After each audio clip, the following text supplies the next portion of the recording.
Hey y'all, welcome back to my channel. Today I'm going to talk about something that I don't see discussed a lot, and that is wearing locks or braids while having lichen planopilaris.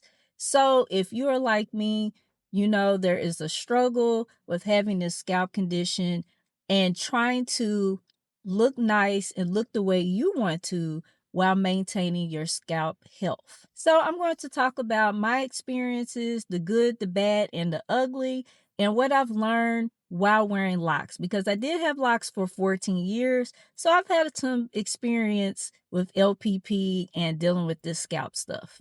So, quickly recap, LPP is an autoimmune condition where the body will attack the healthy hair follicles. And with this condition, you have to be careful because if you have buildup, if your scalp is dirty, if you are wearing hairstyles that give or that pull too much on your scalp, you can end up doing more damage and end up having more inflammation. So when I had locks, wash day was one of the biggest challenges for me.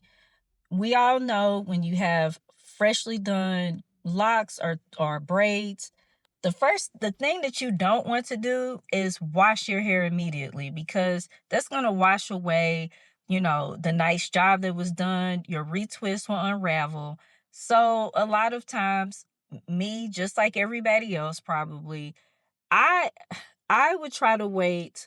Typically, my thing was to try to wait 2 weeks after a fresh retwist to give the roots a chance to, start locking and at least staying in the right position. The problem is, or the problem was, is that when you have locks and you have LPP, and you are actively flaring, my scalp would be so itchy and painful that it became impossible really for me to wait even 2 weeks.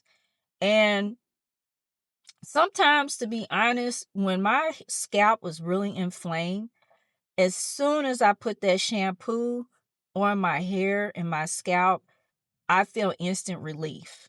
Another issue that can come about when you're wearing locks and braids is tension. You have to be careful about the tension that is used when you are pulling on that scalp. Um, I ended up making a mistake by going to a new stylist for two retwists. And at that time, I was postpartum, so I didn't realize it, but I started losing my edges, my sides, and the front from having a baby. Y'all, it set me back. It set me back big time. By the time she got done, and I looked, after having it done 2 times, I she had taken out hair. So what happens is, if your scalp is inflamed, those follicles inflamed, the hairs that are there are not they're easy to pull out. Like, you can pull them out pretty easily. So I didn't know that. I never had retwist done that tight. But it set me back. It set me back a lot.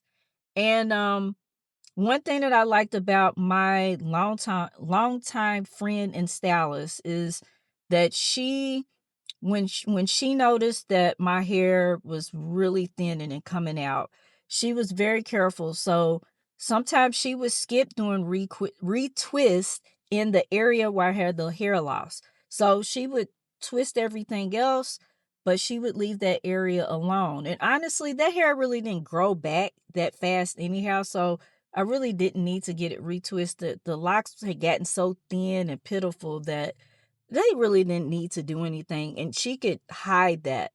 And another thing that she would do was she stopped using hairpins and different things when she pulled my hair up, to make sure that she wasn't digging into my scalp and damaging it. So she would use things like thread. So when she was doing retwist in those areas, when she did it, it was very light to the point where they would unravel easily, but it preserved that hair in those areas better.